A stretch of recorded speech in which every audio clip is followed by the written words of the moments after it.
Essa é a história da serpente que desceu o morro para procurar um pedaço do seu rabo. Você também faz parte desse rabão. Era uma vez uma floresta onde viviam muitas cobras. Um dia, a mamãe de um monte dessas cobrinhas pediu para todas elas irem passear nessa floresta para conhecer esse lugar onde elas haviam nascido. Então elas saíram. Uma delas se chamava Verdi. Ela era toda amarelinha e ela adorava ser amarelinha. Ela era bem pequenininha. Era uma cobra filhote. Então ela saiu pela floresta para conhecer aquele lugar. Verdi adorava conhecer novos lugares. Adorava passear, se enroscar e até pular. Verdi viu uma árvore e olhou e viu que naquela árvore tinha um monte de cobras adultas. Então, Verdi foi até lá. Verdi subiu na árvore e Verdi se enroscou num galho da árvore. Então, Verdi, que era uma criança bastante falante, começou a tagarelar. E falava e não parava de falar. Perguntava para as cobras adultas o que elas haviam feito quando eram crianças, aonde elas iam, do que brincavam. Mas as cobras não respondiam. A gente solicita gentilmente, respeitosamente, que todos e todas desliguem suas câmeras e seus microfones, como forma de tornar a rede de internet um pouco mais leve e garantir a qualidade dessa transmissão e dessa comunicação virtual, e também para evitarmos qualquer tipo de problema. Após esse primeiro momento de diálogo, que vai começar já, nós vamos ter um breve intervalo de aproximadamente 10 minutos, no máximo 15, mas vamos tentar fazer em 10, para que as pessoas possam tomar água, ir no banheiro, alongar o corpo, já que ficaremos uma tarde inteira conversando e escutando a professora Gilca, que na sequência desse intervalo, a quem a gente agradece também, né, a presença e a contribuição dela, que estará, ou já está aqui conosco, né, o encontro com ela vai tratar, né, de voz, presença e imaginação, contar histórias em áudio para crianças e seus familiares. O encontro com a professora Gilca será de 1h30 e logo iniciará o diálogo acerca das questões que surgirem a partir da fala ministrada por ela. As inscrições no chat sobre a referida formação contará com a coordenação da professora Tatiana Bernardes, que fará a mediação das questões que surgirem após a fala da professora. Então, Gilca, muito obrigada, seja muito bem-vinda, né? Você, assim como as demais professoras que fazem parte desse curso, são pessoas muito importantes para a rede, muito importantes para o núcleo. Ficamos muito felizes com o aceite e com a participação de vocês, que não tem se dado apenas de forma pontual nessa fala, mas sim em toda a organização do curso, né? Todas estão, Gilca, Alessandra, Karine e Lídia estão presentes conosco, com o núcleo, na organização do curso, na questão na organização da avaliação, e então nos ajudando muito a pensar essa ação formativa no seu todo. Então, eu vou fazer, não é nenhuma apresentação, mas só vou dizer para vocês que a Gilca mesmo vai iniciar a fala e vai falar dela, mas a Gilca é Gilca Girardello, professora da UFES, que agora é já aposentada, né, Gilca? E que tem estabelecido um trabalho com a rede desde muito tempo. Então, uma honra estar aqui com você. Muito obrigada e podemos iniciar. Tá ótimo, então. Então, boa tarde a todas. Aproveito para perguntar se vocês estão me ouvindo bem, e se estão me enxergando bem, se está tudo ok aí, tecnicamente. Tá tudo certo? Maravilha. Tá bom, querida. Tá bom. Muito bom, então. Muito bom. Ai, é muito bom poder ver esses recadinhos, essas mensagens, porque, claro, a coisa mais difícil quando a gente faz esse tipo de trabalho, como vocês sabem muito bem, é não ter a sensação da presença, né? É não ter a sensação do olho no olho, não ter a possibilidade do toque, do abraço, de compartilhar o copo d'água, de compartilhar o cafezinho, enfim, tantas coisas que são tão importantes para nós nas formações, como a Simone falou. Para mim, eu quero começar, então, claro, né, pessoal, assim, agradecendo demais ao convite, a confiança para poder estar aqui com vocês nesse momento, que é um momento tão importante, um momento tão singular, é um momento histórico, não é? Que a gente está vivendo na educação, no mundo todo, e eu tenho tanto orgulho dessa rede municipal, sabe? Tanto orgulho de vocês, né, do trabalho que vocês têm feito ao longo dos anos, e de fato a Simone falou, né, que eu tenho aí uma longa estrada junto com a rede municipal.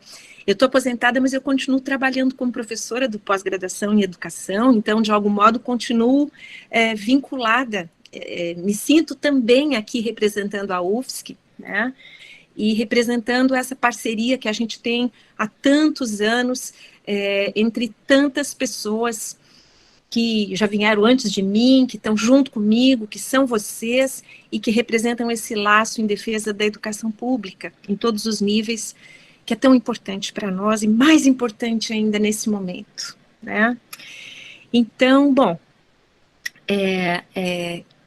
então eu vou dizer para vocês o que eu pensei em fazer, tá? Em primeiro lugar, eu quero dar os parabéns a todos vocês, a todas vocês, e também dizer como eu achei legal esse projeto, a proposta que chegou até nós, formadoras, vinda aí do NUFPAE. Me pareceu alguma coisa tão sensível, e ao ouvir agora vocês todas falando, ao ouvir a Rose falando, ao ouvir a Simone falando, a gente percebe o quanto é alguma coisa de muito profundo, de muita qualidade, que está sendo desenvolvida na marra, com todas as dificuldades que a gente sabe, mas também com muita vontade de fazer coisa direito, né? Então, assim, quero dizer para vocês do quanto eu me sinto honrada com a confiança de poder estar aqui nesse momento com vocês, e a vontade que eu tenho de poder ouvir vocês melhor, de poder ver vocês melhor e de conhecer melhor o que vocês estão fazendo, né? Bom, de onde que veio, então, a ideia desse tema, né? Só lembrando aí, ó, voz, presença e imaginação. Contar histórias em áudio para as crianças e seus familiares. Esse títulozinho, Voz, Presença e Imaginação, Contar Histórias para Crianças Pequenas, é um título de vários trabalhos que eu venho fazendo há muito tempo, não é? E especialmente para tentar consolidar teoricamente, metodologicamente, a importância das histórias na vida das crianças, né? Nesse momento, então, essas aspas em presença, né? Porque a ideia é assim, como é que a gente pode, de algum modo, estar presente, mesmo na distância, né? E aí, então, a gente começa por esse desejo de estar presente junto com vocês, né? De poder ser uma rodinha, uma roda de conversa junto com vocês aqui. Então, eu vou falar sobre 3 primeiras coisas, não é? Então, primeiro, um pouco falar sobre a educação infantil nesse momento, depois falar um pouco sobre a importância das histórias, e depois, então, falar mais direta e especificamente sobre as possibilidades de contar histórias por áudio neste momento, à distância, né? Eu sei que eu vou estar chovendo no molhado para muitas de vocês em relação a muitas coisas, mas às vezes eu sei que é bom a gente escutar de novo coisas que a gente já sabe, não é? Para poder se sentir mais fortalecida naquilo que a gente está fazendo, né? Então, já começo de antemão pedindo desculpas nesse sentido, caso eu venha dizer coisas que vocês já estão assim, ó, carecas de saber, né? Bom, eu achei então que valia a pena a gente parar para pensar um pouquinho sobre esse recurso que é tão singelo, não é assim, ó, o telefoninho celular e contar histórias no áudio do celular para as crianças, e não apenas contar histórias para elas, mas encontrar formas de fazer com que as famílias também usem a sua palavra estética, a sua palavra poética, a sua palavra alada, não é? Porque para a criança as palavras não são coisas mortas, coisas paradas, elas são coisas vivas, elas têm asas. Por isso que a gente fala, então, de palavras aladas, palavras brincantes. Para a criança, a palavra é brinquedo, né? E é assim que ela vai se apropriando da linguagem, pela brincadeira sonora das palavras. É? Então, é um pouco disso que a gente vai estar falando aqui hoje. Eu não vou estar falando, então, de questões mais técnicas. Claro que existem milhares de recursos, milhares de tutoriais disponíveis na internet sobre como gravar melhor um áudio, sobre como fazer um podcast, quais os melhores efeitos, quais os melhores aplicativos, mas não é disso que eu vou estar falando hoje, tá? Eu vou estar falando, então, de coisas que me parece que são anteriores, que têm a ver com o porquê, o como estar presente narrativamente, ludicamente, na vida das crianças e das famílias, né? Que as famílias são, evidentemente, eu acho, tudo isso que vocês têm falado, cuidado com as famílias nesse momento, é o cuidado com as crianças também, que são a razão de ser da educação infantil, né? E aí eu vou dizer para vocês uma coisa. Eu tenho... eu não sei se vocês também são assim, mas eu que gosto muito de história, acho que vocês todas também, tem épocas que alguma história, a gente fica meio obcecada com uma história, né? E a gente não consegue largar de mão aquela história, porque parece que ela não cansa de dizer coisa importante pra gente, né? E tem uma história que eu já conheci há muitos e muitos anos e sempre achei muito linda, mas que de uns dias pra cá, ela tem assim, feito muito mais sentido para mim. Tá? E eu, todas as ocasiões, semana passada, eu tive que também falar várias vezes em diferentes lugares e sempre eu senti necessidade de trazer essa história. E aí eu queria, então, trazer essa história aqui para vocês, né, resumidinha, assim, rapidinha, porque eu acho que ela é um pouco chave para as coisas que eu vou dizer depois. Tá bem? Então, entendendo que esse momento aqui, meninas, eu sei que tem alguns meninos aí também, mas eu só tô vendo aqui as carinhas que estão aparecendo para mim, são todas de meninas, então vou eventualmente estar falando com as meninas, meninos se sintam incluídos também. Mas, enfim, a história é a seguinte, a história é uma história do Walter Benjamin, que vocês sabem que ele era, assim, não só ele foi mestre em enfrentar a barbárie, o autoritarismo, a guerra, a perseguição, o preconceito, como também ele foi um cara assim apaixonado, evidentemente, né, por criança, pela cultura da infância, ele é uma referência tão importante para nós. E eu não sei se todas vocês sabem, ele foi um cara que durante muitos anos ele teve um programa de rádio para crianças em Frankfurt e Berlim. Ele tinha um programa chamado A Hora das Crianças, em que ele lia textos dele para crianças, falando com as crianças. Então, eu acho que começar por uma história do Walter Benjamin é uma forma também de estar homenageando esse cara que tanto tempo atrás, mais de, o que deu agora, acho que uns 70 anos atrás, não é, um pouco mais até, em meio a um momento tão difícil da história, ele conseguia falar com as crianças, conseguia estar perto das crianças por meio do rádio, por meio do áudio, por meio de uma tecnologia, então, de vencer as distâncias, tá? E a história que ele conta é a história de um rei que tinha todos os poderes da terra, mas ele andava muito triste, cada vez mais melancólico. E aí, um belo dia, ele mandou chamar o cozinheiro dele. E ele falou assim: meu amigo, você sempre me serviu muito bem, fez comidas maravilhosas para mim, mas hoje eu tenho um pedido muito especial para te fazer. Eu quero que tu me faças uma omelete de amoras tão deliciosa como uma que eu comi certa vez quando eu era criança. Aí entra a criança na história. E aí ele contou para o cozinheiro que quando ele era bem pequeno, o reino dele tinha sido invadido por um reino vizinho. E o pai dele, o pai dele puxou ele pela mão, o gurizinho pela mão, e fugiu porque estavam sendo perseguidos. Então eles foram para dentro da floresta, se perderam na floresta, não sabiam achar o caminho, estavam cansadíssimos, estavam morrendo de medo, de frio, desamparados, quando eles viram uma casinha e bateram na porta da casinha e foram acolhidos por uma senhora, uma velhinha, que os acolheu, os aconchegou e preparou para eles uma omelete de amoras.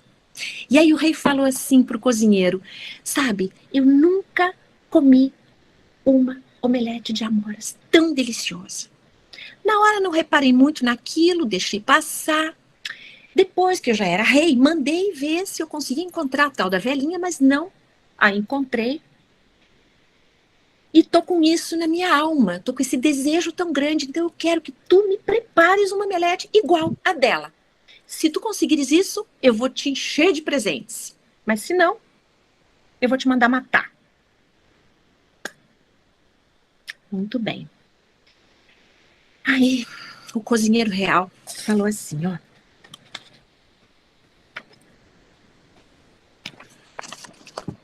Senhor, pode mandar chamar imediatamente o carrasco. É claro que eu sei preparar uma omelete de amoras. Eu sei todos os segredos de quebrar os ovos, eu sei as palavras mágicas que tem que dizer na hora de mexer os ovos, eu sei tudo.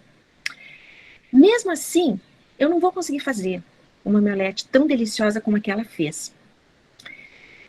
Porque ela não vai ter os condimentos que lhe deixaram, Senhor. A impressão inesquecível. Ela não terá o sabor picante do perigo, a emoção da fuga. Não será comida com o sentido alerta do perseguido. Não terá a doçura inesperada da hospitalidade, do ansiado repouso, enfim, conseguido. Não terá o sabor do presente estranho e do futuro incerto. Aí o rei escutou o cozinheiro, pensou um pouco, por fim, encheu o cozinheiro de presentes a si mesmo e o dispensou do serviço do reino. E aí eu acho essa história, eu acho que ela tem a ver com esse momento que a gente está vivendo, que também é um momento de presente incerto, também é um momento em que a gente sente tanta a presença do perigo. E as nossas crianças, especialmente, estão vivendo isso agora, como o menininho da história, o príncipezinho da história. Né? Eles também estão com as emoções em alerta, estão com essa sensação de um presente estranho e de um futuro incerto. E aí, então, a pergunta que eu acho que fica para nós, que eu ouço nas falas de vocês, nas perguntas de vocês, que eu ouço no projeto do NUFPAE, ao nos chamar aqui para conversar com vocês, é assim, ó, o que a gente pode oferecer para as crianças que estão nesse momento, que apesar de todas as nossas angústias, apesar de todos esses nossos não saberes, possa significar também uma doçura inesperada, possa significar também um aconchego, possa significar também hospitalidade e repouso. Alguma coisa que possa trazer novas esperanças ao coração, como o rei disse que a omelete da velhinha trouxe esperanças ao coração dele. Né? Então, assim, eu queria começar essa nossa conversa aqui trazendo algumas respostas que a gente tem ouvido, que a gente tem aprendido com tantas pessoas que no mundo inteiro têm tentado nos ajudar respondendo isso. Né? Inspirações para que a gente possa estar presente mesmo na distância. Né? E aí, então, eu queria trazer aqui algumas dessas pistas. Uma delas é a do Francesco Tonucci. Eu imagino que muitas de vocês já tenham ouvido as coisas que ele tem falado, não é? As coisas que ele tem dito, especialmente durante a quarentena, esse grande pedagogo e pensador italiano, né? E aí, eu vou fazer uma síntese de algumas coisas que ele diz que eu acho que são muito pertinentes para esse momento e que tem absolutamente tudo a ver com a proposta do trabalho de vocês na rede municipal de ensino. Ele fala assim, que nessa educação caseira, nessa educação virtual, as protagonistas têm que ser as crianças, né?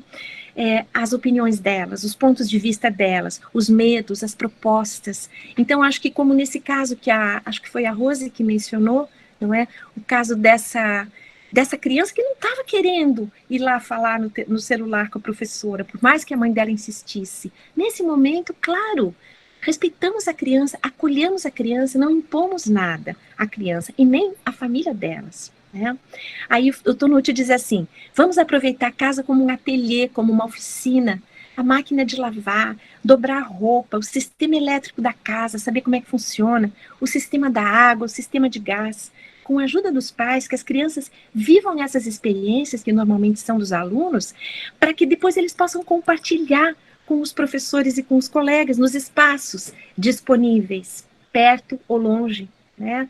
Ele sempre diz assim que o problema das crianças ficarem todas na frente da televisão quando estão em casa, fora do momento de quarentena, é que se elas estão todas vendo a mesma coisa e fazendo a mesma coisa, depois quando elas voltam para a unidade, quando elas voltam para a creche, elas não têm nada para trocar com as outras crianças. Né?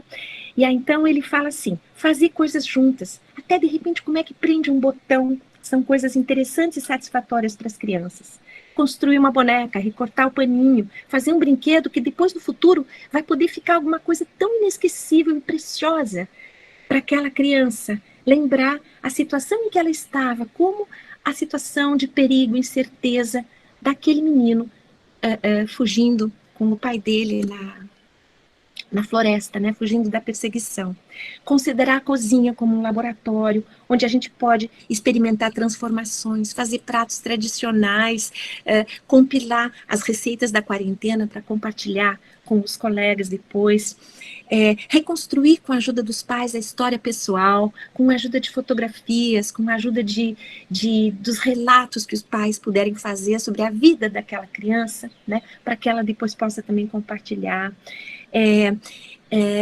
Ele até sugere assim, ó, ler um jornal, comprar um jornal em papel, se for o caso, né, ele menciona que em alguns lugares ainda se encontra jornais em papéis, agora é muito difícil, mas assim, ler um jornal, ter um horário em que a gente possa ler alguma coisa para as crianças sobre o que está acontecendo, não sobre a pandemia necessariamente, tá?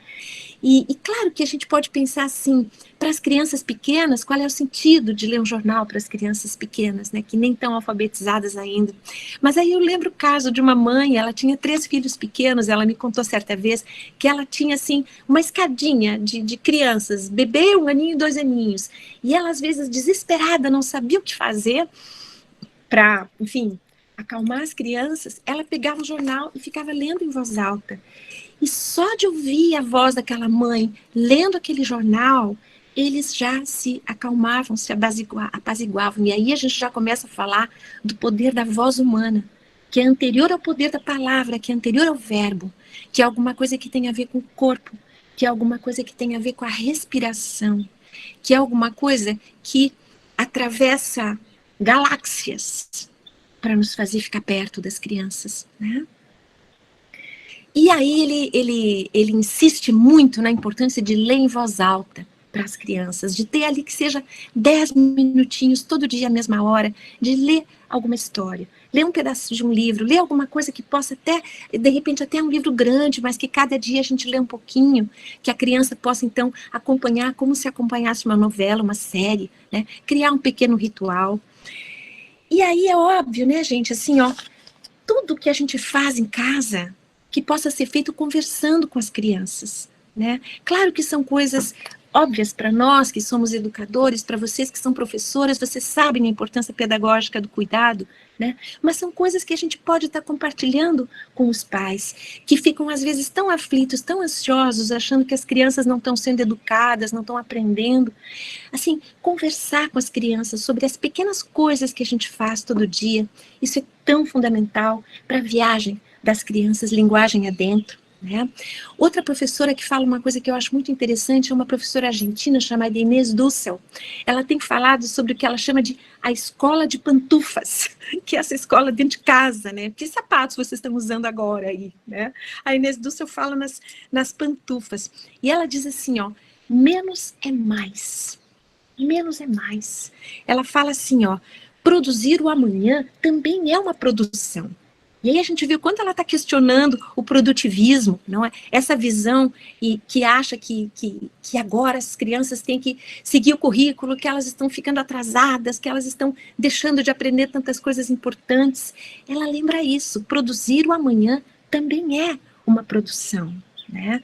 E aí, claro, ela insiste em que o mais importante é a gente saber onde e como estão as crianças para saber quais as formas e ferramentas mais adequadas para propiciar esses encontros, né? A gente fala tanto em que tem que refazer a escola, que tem que fazer a escola. Esse é um momento, diz a Inês Dussel e tantos outros educadores, em que temos uma oportunidade de estar refazendo, de estar fazendo escola, né? Tem um outro professor do MIT, que é o Justin Wright, ele diz assim, ó, quanto mais simples, melhor nesse momento. Prestar atenção aos estudantes, às crianças mais vulneráveis, perguntando sempre como é que a gente pode ajudar, né? Mas assim, quanto mais simples, melhor. Eu estou citando aqui sumidades, pessoas que são super bam nas áreas deles, para que a gente se sinta assim muito autorizada a colocar para as famílias todas essas questões, que elas se tranquilizem, que elas fiquem, quer dizer, dentro do possível, né, gente, mas que com relação às suas crianças, que elas consigam saber que é possível, né? Não é possível suprir tudo aquilo que só a educação formal pode fazer, mas que é possível fazer algumas coisas, especialmente se elas estiverem mais tranquilas. Tem um outro texto que é muito bonito também, que circulou aí na internet entre nós, que é de outra pessoa, que é uma formadora há muito tempo também na rede, que é a Marisabel Leite. Vocês talvez tenham lido, não é, aquele textinho que ela fala em defesa da fogueira das caixas. Eu acho linda essa imagem, né?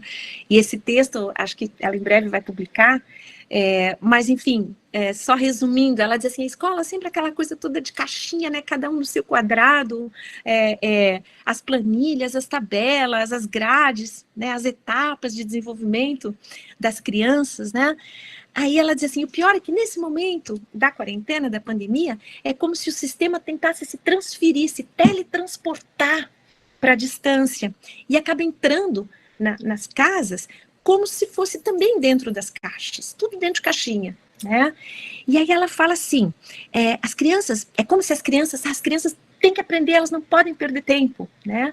E aí ela faz assim, eu acho linda, ela diz assim, ó, que tal como educadoras e educadores nos unirmos às mães e pais em seu cotidiano educativo e familiar e buscarmos ajudá-las, é o que vocês estão dizendo o tempo inteiro na rede municipal, né? E ajudá-las, não a se tornarem professores e professoras, também não instigando a que desenvolvam grandes habilidades manuais e criem milhões de brinquedos criativos, ou seja, iguais aos modelos, porque isso também é caixinha, né?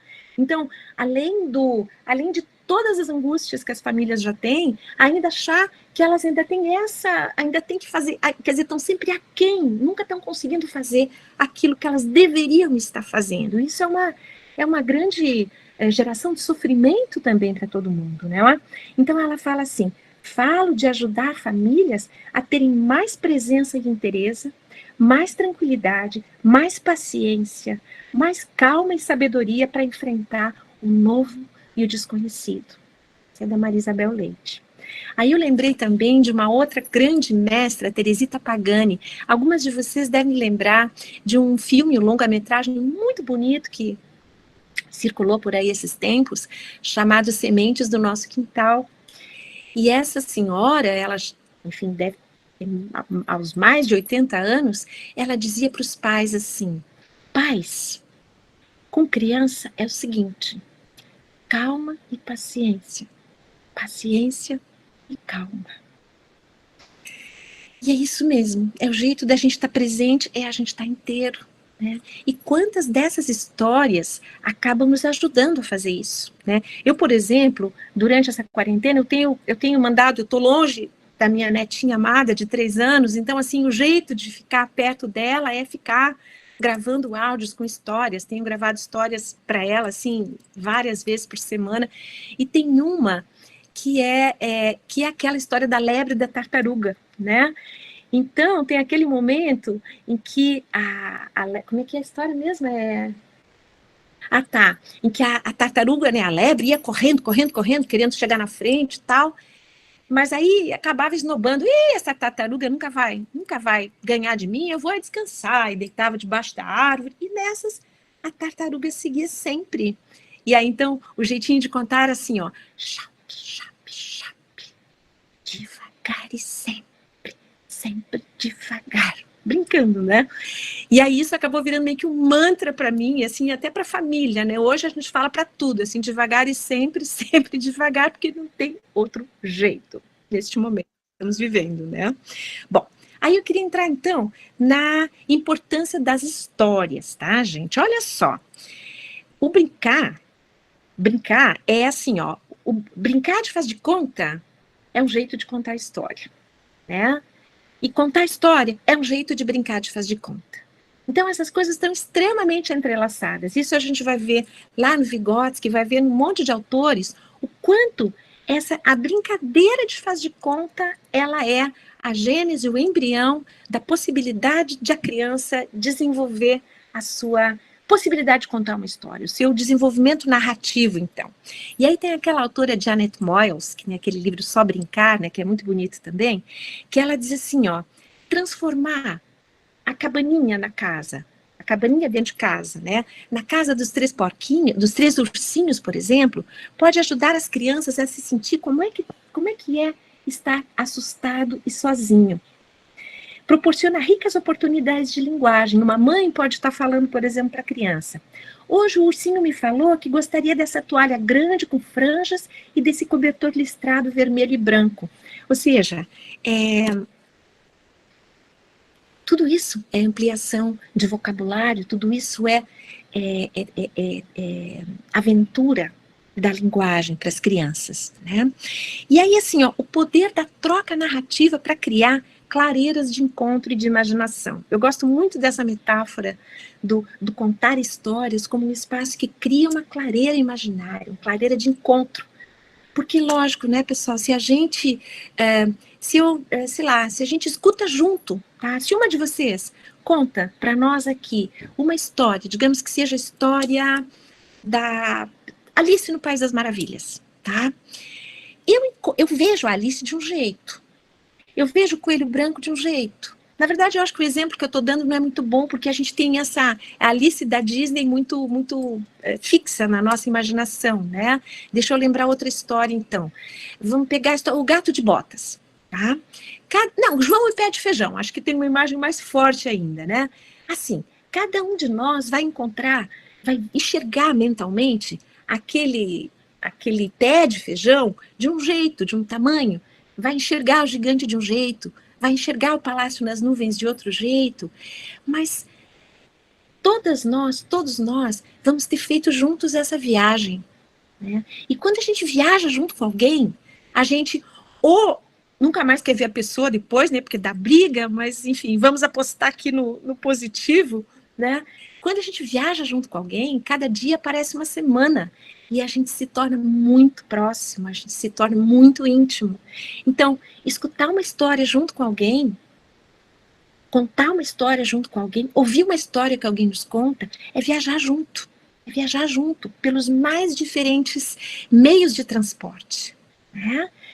Então, essa é a possibilidade do encontro, né? E essa possibilidade do encontro, ela parece que é possível de ser feita nesse momento, né? Bom, por que é que a gente precisa fortalecer a imaginação das crianças, né? A gente já sabe disso, mas sobretudo num momento como esse, em que a gente vê que a gente tem que inventar outra educação, inventar outra escola, inventar outro mundo, a gente precisa inventar outro mundo. Que esse que está aí, está pedindo água, literalmente, né? Bom, então assim, a gente tem que inventar essas formas de conseguir chegar perto dessas crianças, como se nós fôssemos náufragos numa ilha e a única coisa que nós tivéssemos à nossa mão fossem as mensagens dentro de uma garrafinha que a gente fecha com uma rolha e lança ao mar na esperança, no desejo de que aquilo chegue a alguém, né? Então a gente usa os recursos que a gente tem hoje. Se o nosso recurso hoje é o telefoninho celular, ótimo, é por ele que ele vai ser a nossa mensagem na garrafa. Se é um bilhetinho que a gente vai colocar dentro de uma cesta básica, se é uma videocarta que a gente vai fazer, e vocês têm feito coisas tão lindas. Eu andei examinando algumas das coisas que vocês têm feito, que estão disponíveis no portal. Ontem mesmo o Nado me mostrou uma coisa encantadora, que eu não sei se vocês viram, uma videocarta que a irmã dele fez para suas crianças, não é? Ela primeiro mostrou uma pequena lagarta que tinha no pátio, aí depois um outro vídeo bem curtinho ela mostrou o casulozinho, depois a lagarta saindo do casulo, virando borboleta e finalmente um último videozinho, assim, microvídeos, mini cartas, em que ela solta as 2 borboletas pelo jardim, sempre falando com as crianças, né? Até os nomes das crianças, enfim, falando do jeitinho como se ela estivesse falando com as crianças. Essas são as nossas mensagens na garrafa hoje, né? Cartazes, bilhetinhos, aviãozinhos de papel, grafites que a gente possa pintar no muro, na parede da escola, com mensagens de esperança, enfim, todas as coisas que nós pudermos fazer nesse momento para dizer para as crianças, olha, eu tô aqui, tô te escutando, tá? Estamos junto, né? Tem uma coisa muito linda que o Daniel Munduruku, esse grande mestre indígena, aliás, como nós estamos aprendendo e precisando aprender os ensinamentos desses grandes mestres indígenas nesse momento, não é? Como formas alternativas de pensar, de educar e de viver, né? Abençoados sejam os indígenas. O Daniel Munduruku diz assim, que na educação indígena, o educar é fazer brotar sonhos de dentro para fora. E aí ele diz que quando ele se aproximou da educação ocidental, não indígena, ele ficou muito espantado, porque ele viu que os professores enfiavam coisas para dentro das crianças, né? E aí ele diz assim, eu percebi que os sonhos ficavam entalados dentro das crianças e dos jovens, e não conseguiam sair. Então tá aí uma coisa que é vital para a educação das crianças. Sempre foi vital, mas acho que hoje adquire um estatuto de emergência sanitária, não é? Garantir para as crianças o tempo para que os sonhos delas não fiquem entalados dentro delas. E não só os sonhos que elas sonham de noite, os sonhos inconscientes, mas também as coisas que elas devaneiam, pensam, sentem, sonham acordadas, os medos, os receios, as viagens imaginárias, os devaneios, os temores. Então, assim, contar as histórias, a gente sabe, sempre foram formas básicas de a gente elaborar a nossa experiência, né? Tem culturas que se nutrem de contar os sonhos uns dos outros, ritualisticamente, não é? Tem grandes povos aborígenes da Austrália e tantos outros também, outros povos de diferentes culturas, em que contar os sonhos é a grande fonte de sabedoria, né? Então, assim, elaborar a nossa experiência por meio da narrativa é alguma coisa de que a gente nunca precisou tanto como agora, né? Então, assim, a gente precisa que as crianças saibam que tem gente escutando essas suas histórias, escutando as coisas que elas estão vivendo, né? Mas elas só vão contar se alguém contar para elas também, né? O Daniel Munduruku fala assim, eu conto os meus sonhos para que as crianças possam se animar a contar também os delas, né? Então, tudo aquilo que a gente puder contar para as crianças e também contar para as famílias, porque a gente não vai, quando a gente está dizendo que a gente quer criar uma clareira narrativa na família, no entorno das crianças, não é apenas as histórias que nós pudermos contar para as crianças por meio do celular, né? Mas são todas as palavras, todo o tecido poético verbal que a gente puder compartilhar com os pais, com as avós, com as pessoas que estão perto dessas crianças, para que elas lembrem dentro delas as palavras e os sonhos que estão dentro delas, para que elas possam fazer com que isso não fique entalado dentro delas, porque isso é direito das crianças saberem. Isso é a cultura familiar, isso é a cultura de origem daquelas crianças e que elas precisam receber, especialmente nesse momento em que elas estão em casa, né? Contar histórias é um jogo, né? Desde lá no comecinho, tem uma psicolinguista fantástica, que é a Maria Cecília Perrone, que ela estudou muito profundamente, isso já também há mais de 20 anos, o desenvolvimento do discurso narrativo na criança. E ela acompanhou, assim, ao longo de anos, ela foi visitar casas de crianças, onde tinha, sei lá, desde 1 ano até 3 anos, de 2 até 5, né? E ela identificou aquilo que ela chamou o jogo de contar, né? Então, assim, a criança pequenininha fala assim, caiu. E daí a mãe, o adulto, uma criança mais velha fala, caiu? E caiu onde?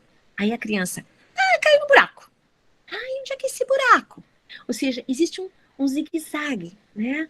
A criança fala uma coisa, o adulto traz de volta. Isso é o diálogo, isso aqui é o diálogo, né? Um tá escutando o outro e um tá sabendo que pode falar para o outro que o outro tá escutando, né? Bom, e aí a gente entra então nessa questão da voz, né? Assim, ó, a gente sabe que as crianças entram devagarinho no mundo das palavras, né? Começa pela voz. Né? A Dora Pastorista de Etibarne, uma grande mestra argentina, ela dizia que a criança, que a primeira história, a primeira narração com que a criança tem contato é aquela voz daquela mãe ainda lá na pré-história, no tempo das cavernas, que fazia assim, ó,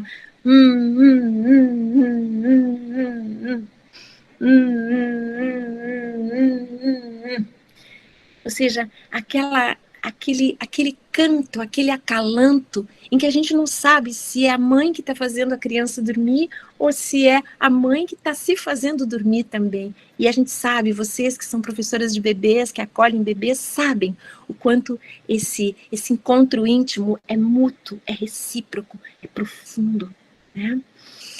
A Lídia Ortélio fala assim, ó, a palavra vai chegando junto com a música, né?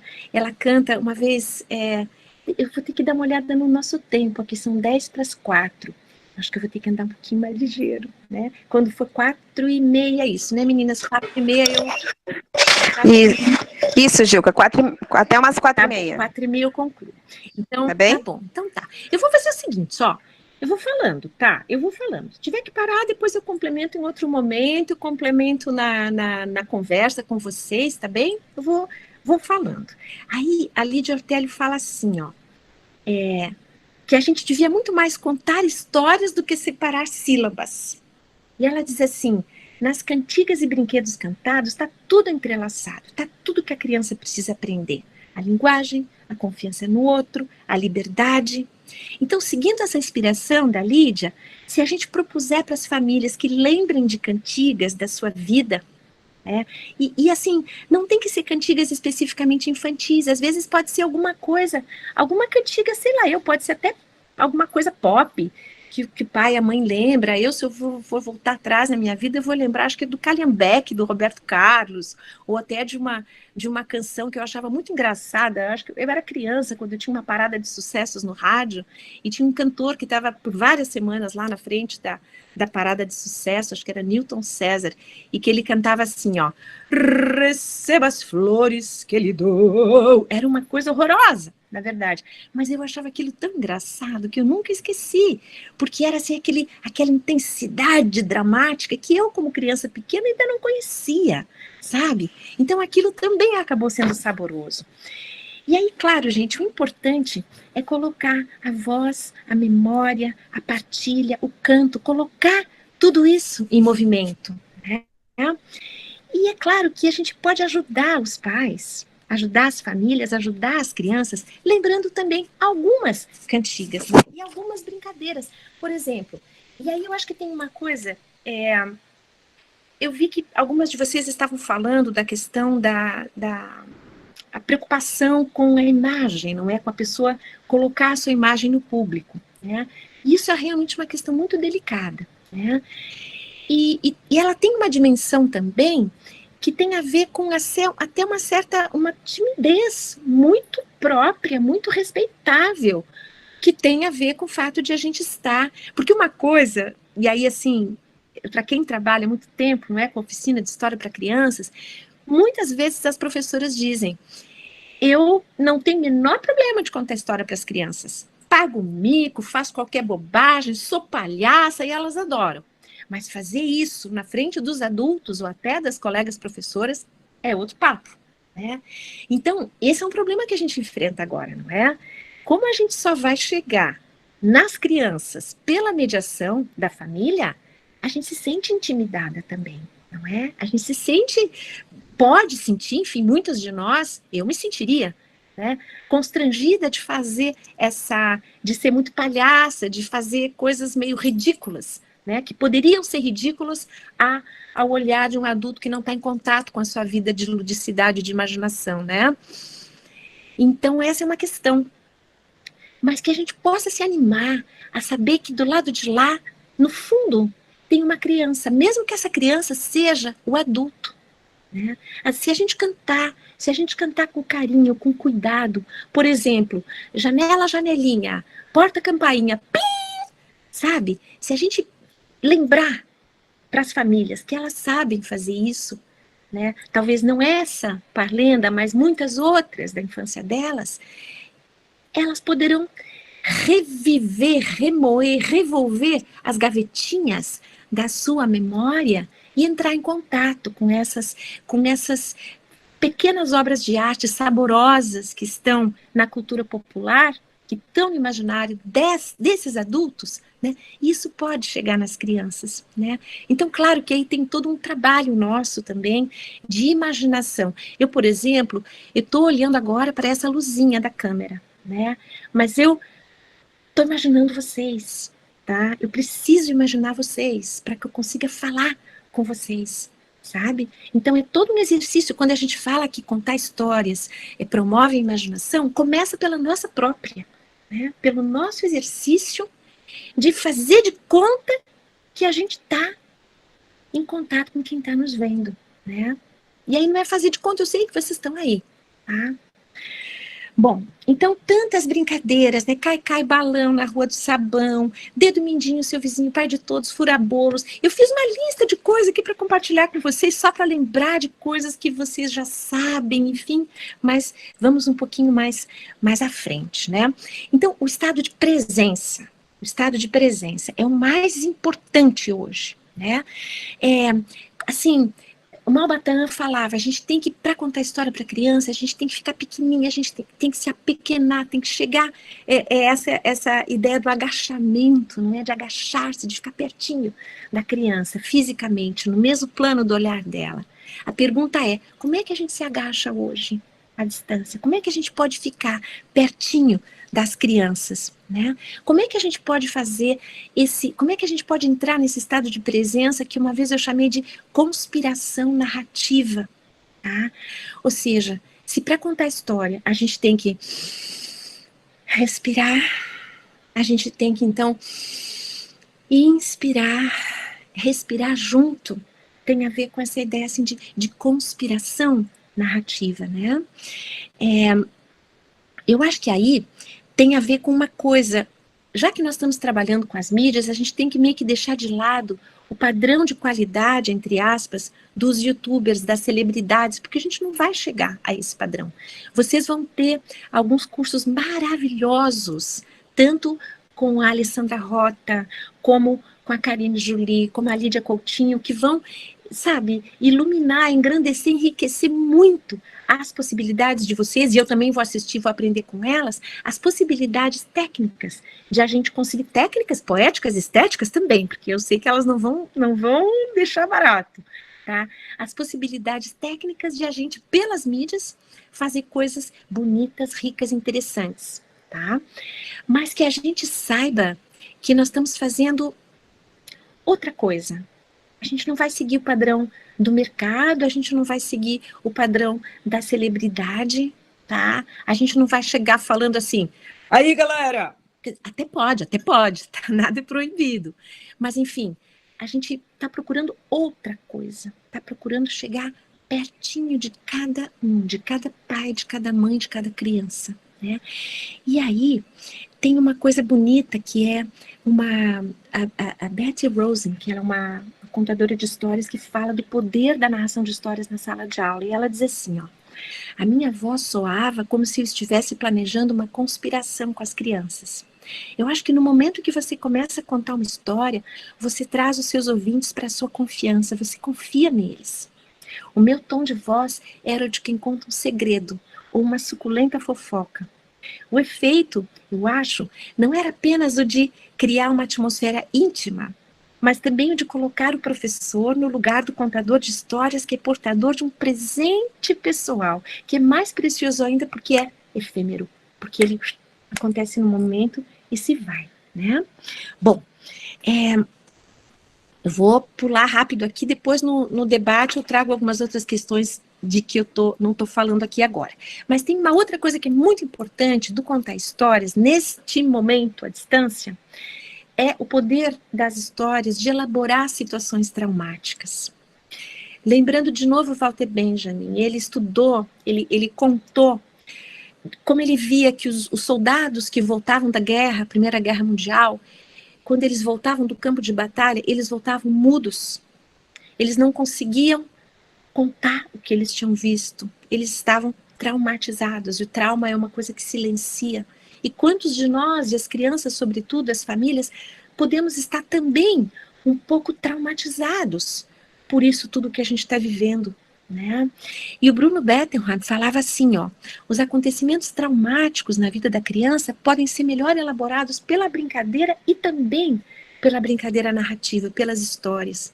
Ele fala, por exemplo, que se uma criança vai ser operada, se os pais puderem antes brincar com ela de hospital, né, para que ela possa também brincar de médica com o seu ursinho e dizer, olha, eu vou cuidar da tua patinha para que depois você possa caminhar, eles vão colocar a criança no lugar de agente, de alguém que não é apenas um paciente impotente diante das coisas que acontecem, mas de alguém que também, mesmo que seja na brincadeira, possa ser agente, possa contar aquilo que está vivendo, possa ter palavras para expressar essa sua experiência. E as histórias, especialmente os contos maravilhosos, tem muitos autores que estão falando de como nesse momento tão difícil que a gente está vivendo, a gente tem buscado os grandes mitos, a grande literatura, as grandes histórias que falaram de momentos difíceis e mesmo contos para crianças que falam de situações difíceis.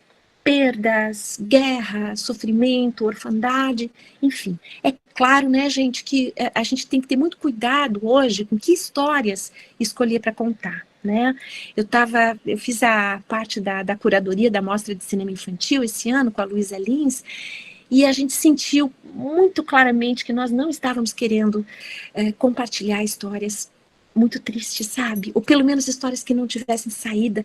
A gente precisa de alguma trégua, né? Precisa de esperança, precisa da possibilidade de vislumbrar caminhos, especialmente com as crianças pequenas, para poder trabalhar o mistério, a incerteza, as perdas, o receio, tudo isso, simbolicamente, né?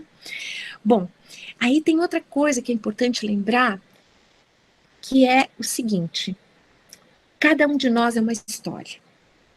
Eu não sei se vocês já ouviram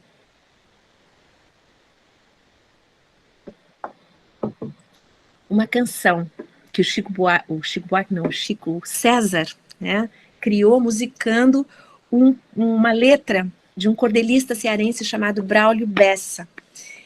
E a canção se chama Inumeráveis, em homenagem às pessoas que nós perdemos para Covid-19, né?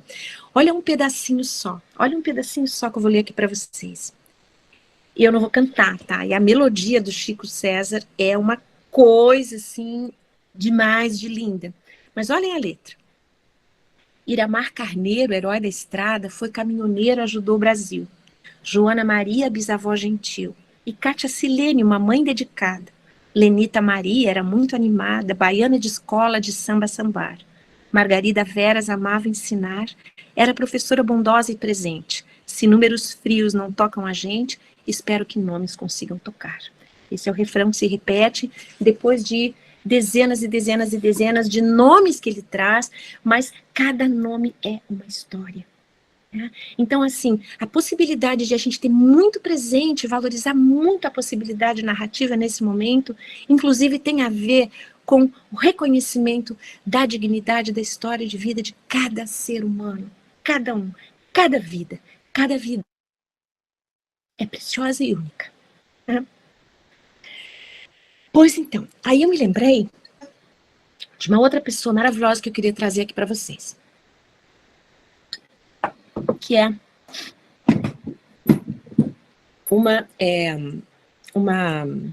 uma professora, faleceu o ano passado, aos 90 anos, por sinal, por falar em pessoas preciosas e únicas, né?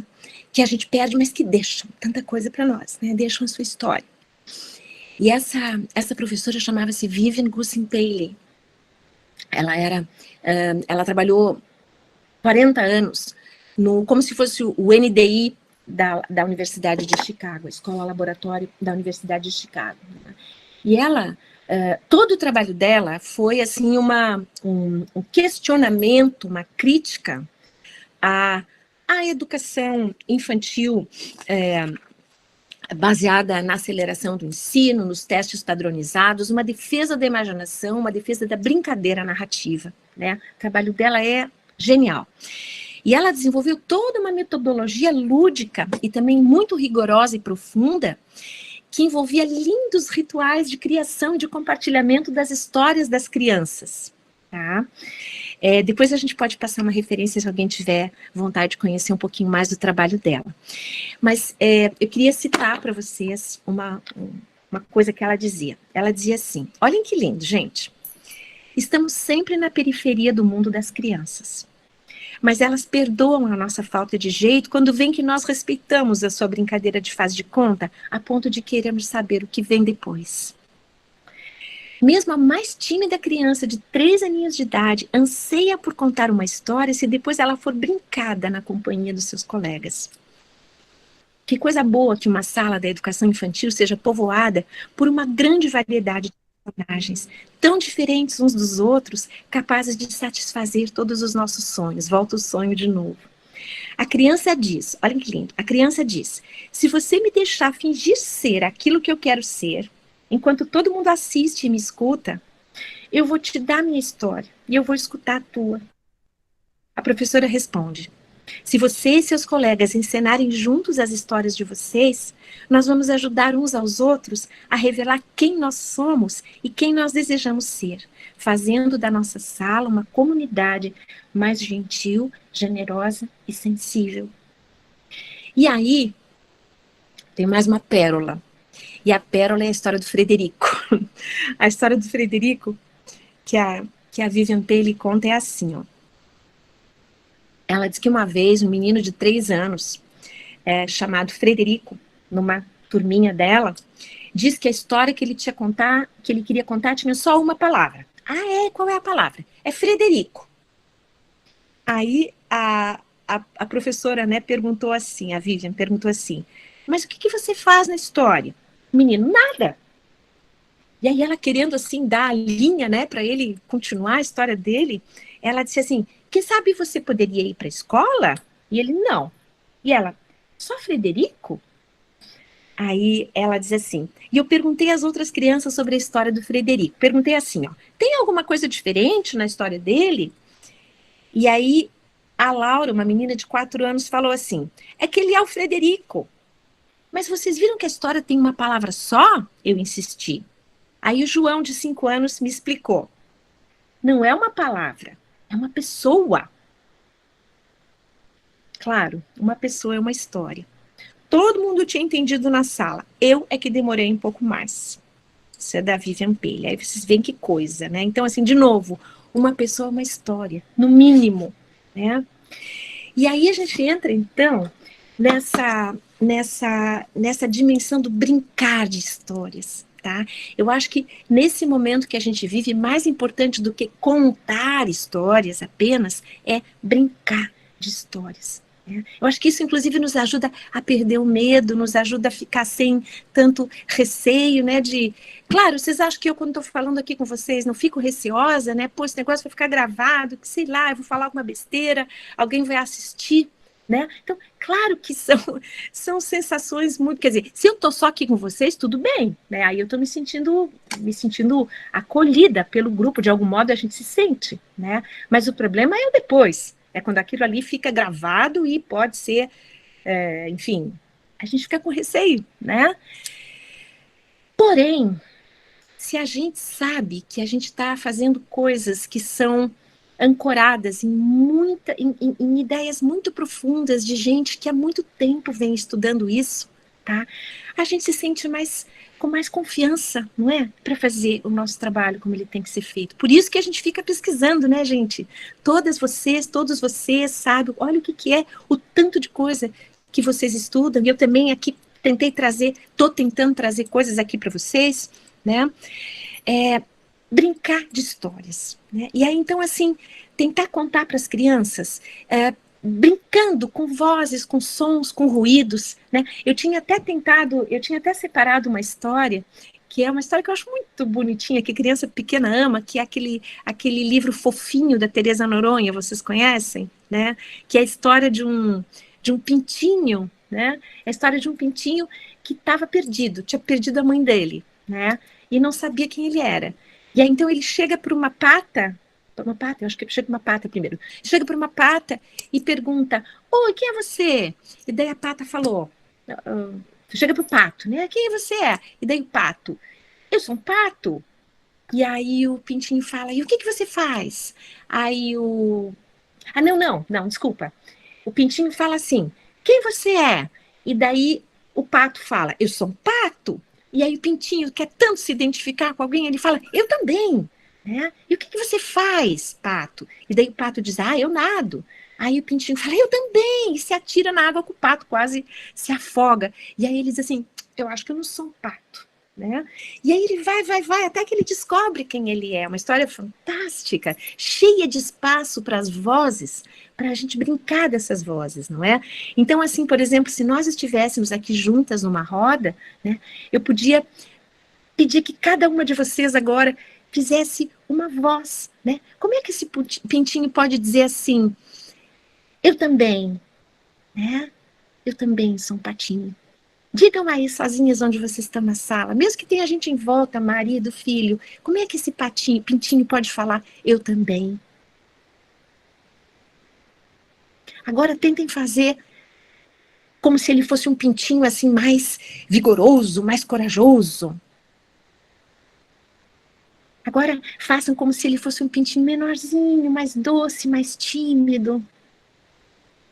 Né? Então, assim, cada um de nós tem muito mais vozes do que a gente pensa, do que a gente sabe, do que a gente conhece.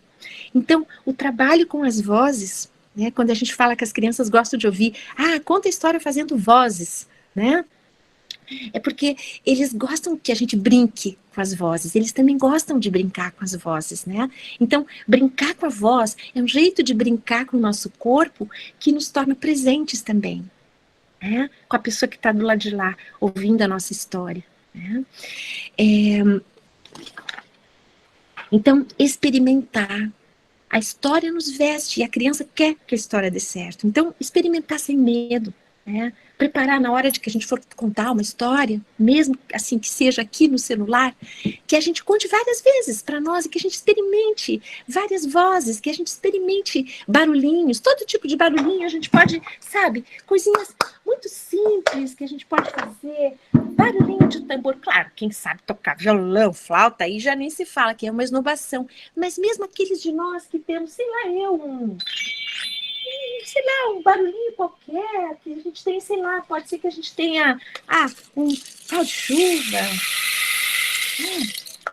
recursos muito pequenos, muito singelos, deixa eu ver o que mais que eu tenho aqui, sei lá, uma colherinha, um copo, né, que a gente possa experimentar com aqueles sons todos, aqueles assim, aqueles do cavalo, que a gente possa experimentar com as mãos, que a gente possa fazer todo tipo de barulhinho que a gente sabe fazer com o nosso corpo, até porque, claro, né, gente, tem milhares de aplicativos com efeitos especiais, de última geração disponíveis, tem tutoriais de como fazer podcast, como gravar para todo lado, e isso é bacana para quem estiver nesse caminho, nossa, maravilha, assim, acho fantástico poder fazer um trabalho super rico, super profissional nesse sentido.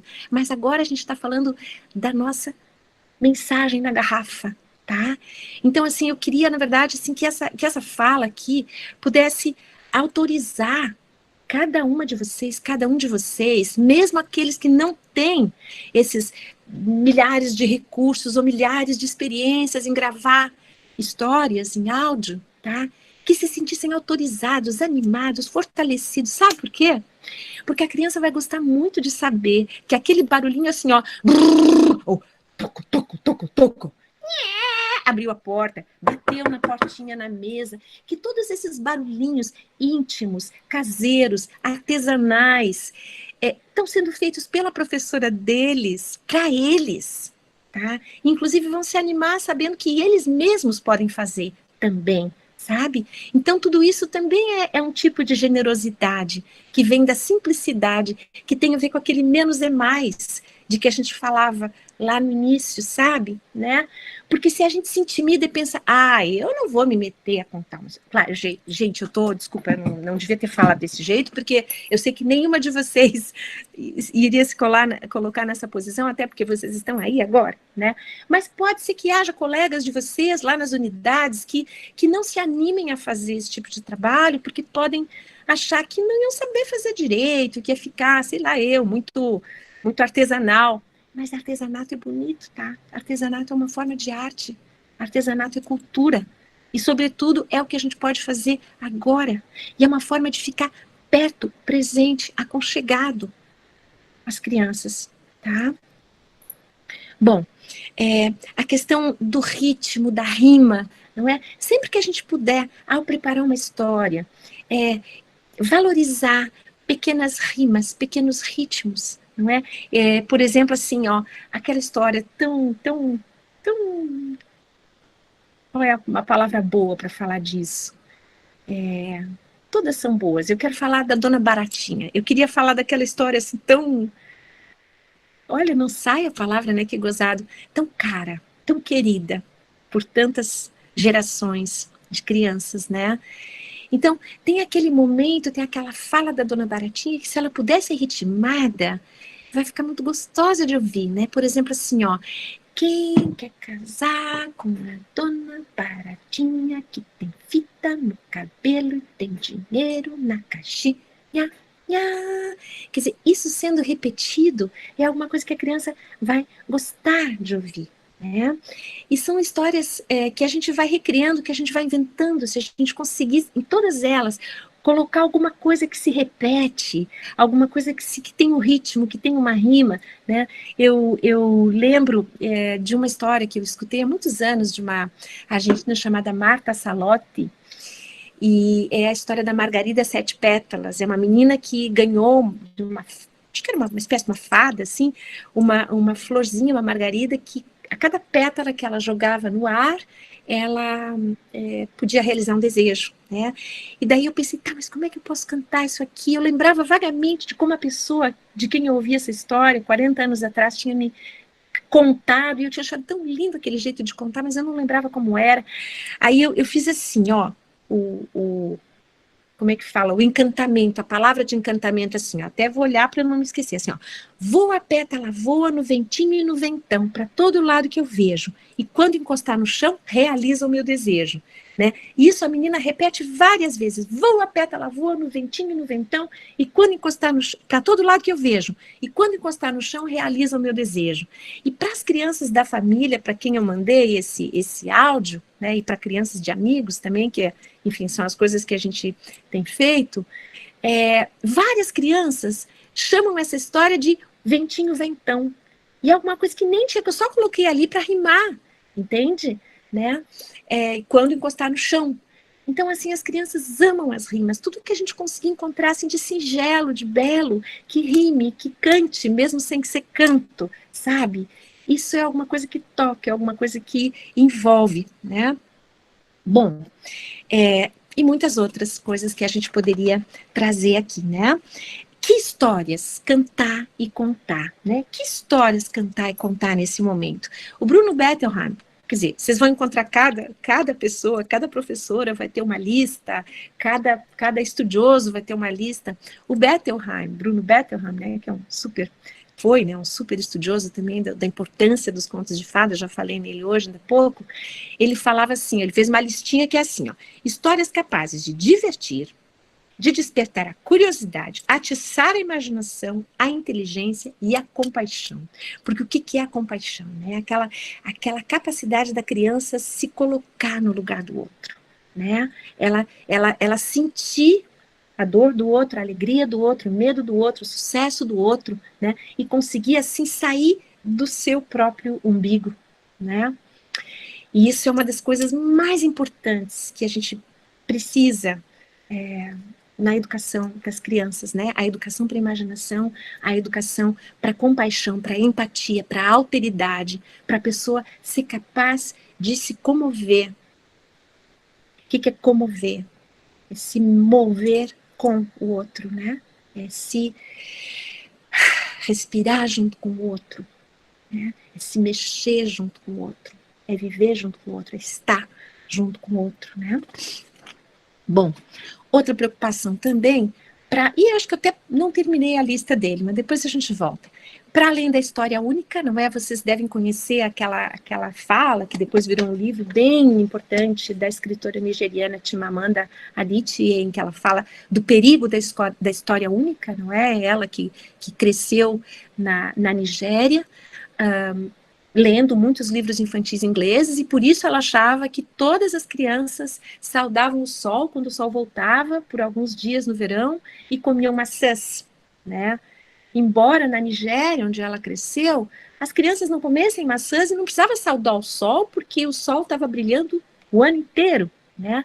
Então ela diz que quando ela descobriu que era possível contar outro tipo de história, né, aquilo para ela foi uma revelação que a autorizou a, então, contar as suas próprias histórias. Tem, gente, assim, ó, vocês sabem, eu sei que eu tô chovendo no molhado, assim, chovendo canivete no molhado, né? Mas só para citar, por exemplo, assim, entre um trabalho bonito, tem muitos podcasts de história para criança muito bonitos, né? Um deles que eu acho que merece dar uma olhada é um que é promovido pela Unesco, chama-se Deixa que eu conto. Acho que é Deixa que eu conto, isso. Deixa que eu conto, É muito cuidadoso nesse sentido de trazer histórias de outras culturas, não é? Histórias africanas, histórias de diferentes culturas indígenas, diferentes lugares, e ao mesmo tempo que traz as histórias, traz também toda uma pesquisa sobre estética, sobre modo de vida, sobre música. É um trabalho bem feito, tá? Há muitos outros também, só uma pequena referência, né? Bom, e claro, né, a gente busca o nosso repertório de histórias amadas, né? Aquelas que a gente gosta de contar, registrá-las, compartilhá-las. Não precisam ser muitas, basta que sejam preciosas para nós, né? E aí também, eu acho que o auge dessa proposta, de tudo que eu estou falando aqui, é valorizar as histórias da experiência vivida, né? Experiências que deem voz à memória, experiências que deem corpo à memória, né? Contar, compartilhar com as crianças e com as famílias coisas que nós estamos vivendo, ou que nós vivemos, né? Histórias não são apenas as histórias da ficção, claro, não é? As narrativas das coisas que a gente vê, sente, vive. Por exemplo, esse trabalho da Irmã do Nado que eu mencionei a vocês, é uma pequena história, né? É a história de uma professora que testemunhou a transformação de uma lagarta em borboleta e compartilhou isso com as crianças. Olhem que coisa mais linda, que história de esperança, não é? A lagartinha está ali confinada, fechadinha, mas vai passar o tempo e ela vai conseguir devagarinho ir saindo do seu casulo e abrir as suas asas e voar livre pelo mundo, né? Então, essas são histórias também, são histórias de experiência, né? E aí, acho que uma ideia que eu acho que fica para nós, que eu gostaria assim, de deixar bem enfatizada, é que seria muito bom se nós conseguíssemos inspirar a clareira narrativa dentro da família nesse momento, né? A gente sabe o quanto é importante para as crianças conhecerem as histórias de quando elas eram pequenas, conhecer quais eram as primeiras palavras que elas falavam, conhecer onde é que os pais dela moravam antes, como é que os pais se conheceram, não é?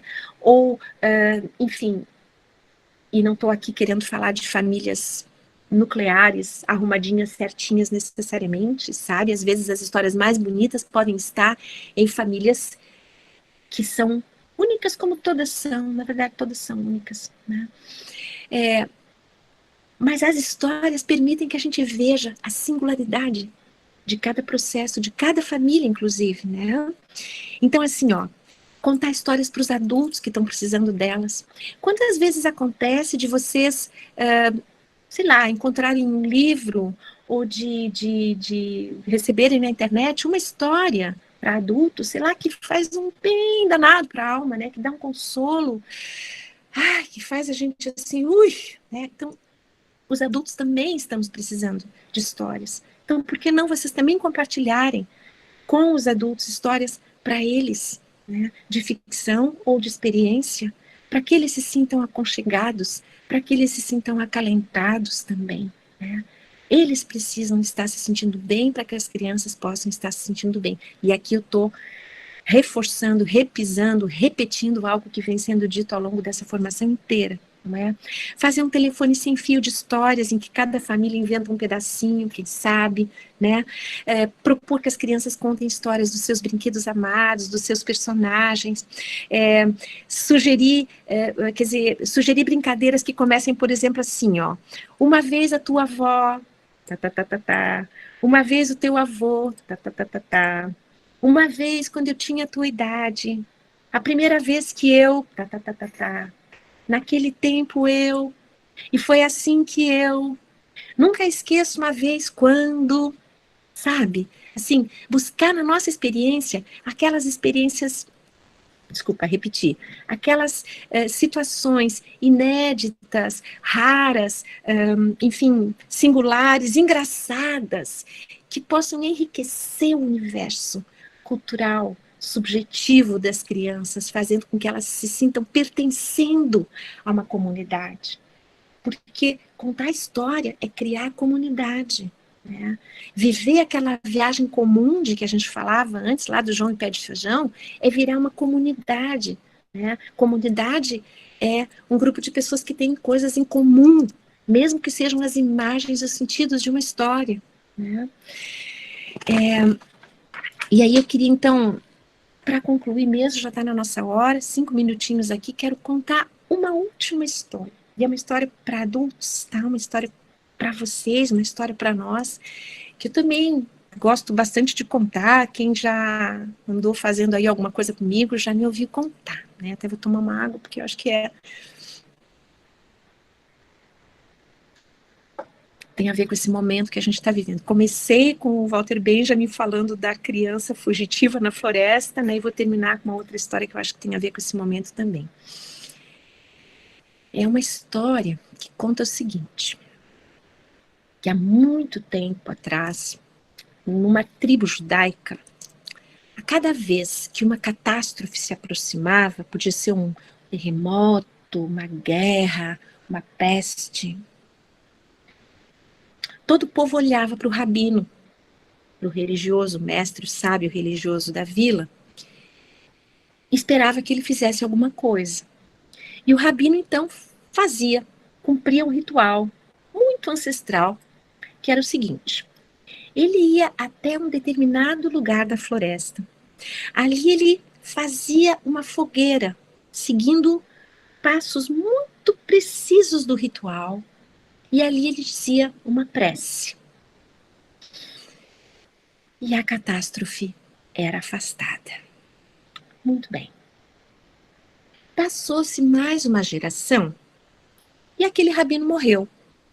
E mais uma vez o povo sentiu no horizonte talvez os tambores da guerra, as sombras de uma ameaça, talvez alguma grande tempestade, alguma coisa terrível se aproximando. Todos olharam para o rabino, o novo rabino.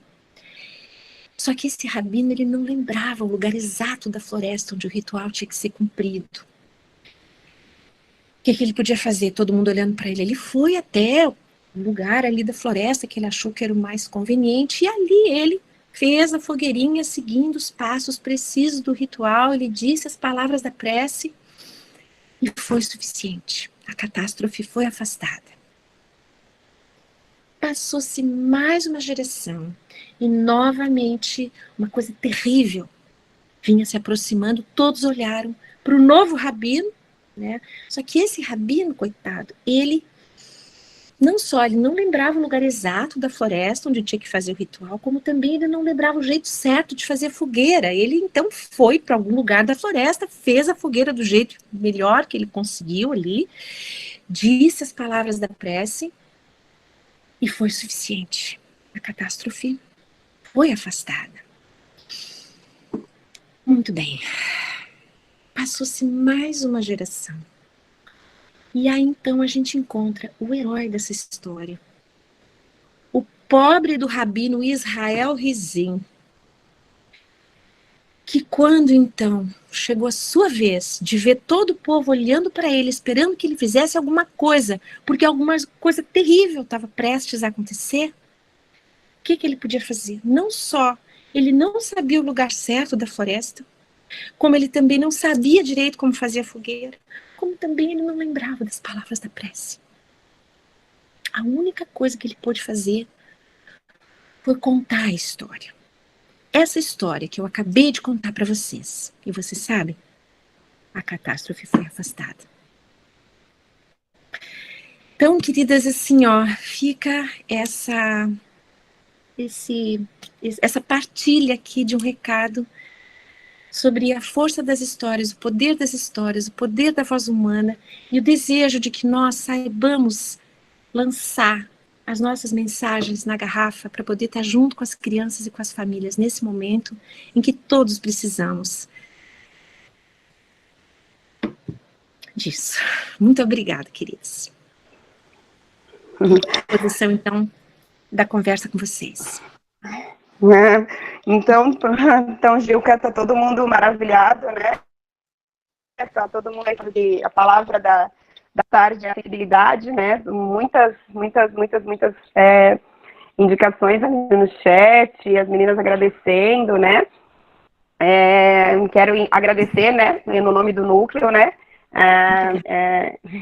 esse diálogo contigo, que foi muito bacana, né, a forma como tu conduziu toda a tua fala aí, né, a sensibilidade, a questão das histórias, a importância, né, que a gente tem em relação às histórias, mas eu vou passar aqui porque foram muitas considerações, vamos ver se a gente consegue contemplar todo mundo, tá? Porque à medida que tu fosse falando, as pessoas iam comentando ali no chat, foi muito bonito até, é bom que está sendo tudo gravado, né? Porque as pessoas se sensibilizaram realmente com a tua fala, né? Então, ali no início da tua fala, juntos ali a Raquel Silveira e o Tarcísio fizeram ali um diálogo, né, sobre a preocupação com o julgamento, né, dessas questões das ações comunicativas, do julgamento dos adultos, né, que nesse momento faz com que a gente fique mais introspectivo, né. A Paula fala que, diante da tua fala, ela vê, né, que precisa ampliar o repertório sobre cantigas, travas-línguas.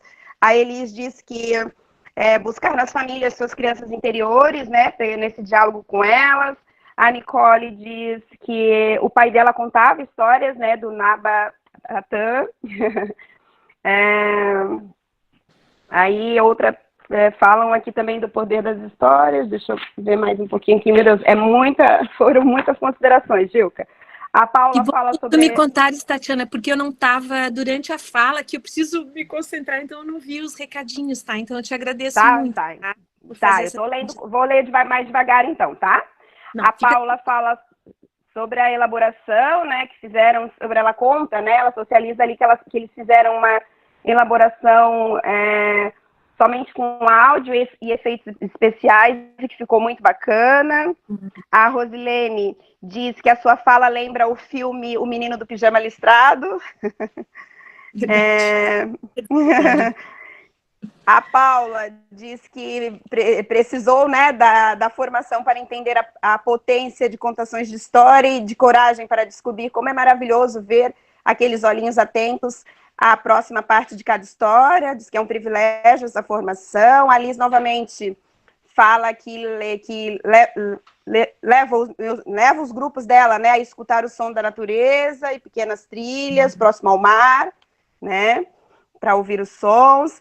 A Semírias me fala também, está maravilhada com a fala. Vou passando aqui, tá?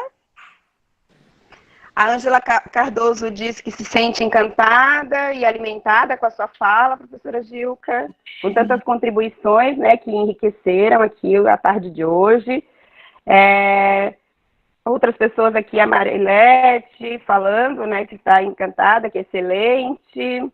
Foram mais considerações, Gilka, do que questionamentos em si, né? A Ângela Cardoso coloca, né? Nós das asas para os voos com muito mais altos e distantes. A Luciana fala, sim, Gilka, ótimo. Benjamin também enfatiza em seus escritos a importância do simples para a criança e de quanto elas se fascinam por pequenas coisas, galhos, pedras, folhas. Verdade. Né? Assim também o áudio, a voz humana, o quão ricos são as nossas próprias experiências com as vozes que habitam em nós. A Rejane fala, né, do resgate da música, das parlendas, histórias de nossa cultura popular, né? Aí a gente comentou sobre a Chimamanda Adichie, daí eu falo sobre outros livros dela, né, como educar crianças feministas, sejamos todos feministas. Aí a Paula Regina, de novo, fala sobre o texto da Clareira, né, que ela fala que era bom, né, aconselha todo mundo a ler, que é muito bom, que ela diz que vai enviar para as colegas da unidade. A Ângela fala de novo que está maravilhada, que é muito bom compartilhar esse momento contigo, Gilka. A Simone indica ali 2 textos seus que estão lá na nossa aba do portal, nos temas sugeridos, que é o texto Presença, Imaginação e Narração de História para Crianças Pequenas e Imaginação, Arte e Ciência na Infância.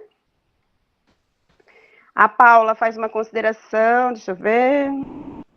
sobre as referências, depois elas estão pedindo para a gente, porque fosse falando o nome de vários autores, né, de literatura, e de autores também de referência literária, e aí elas estão pedindo para que a gente envie por e-mail as referências, que elas se interessaram.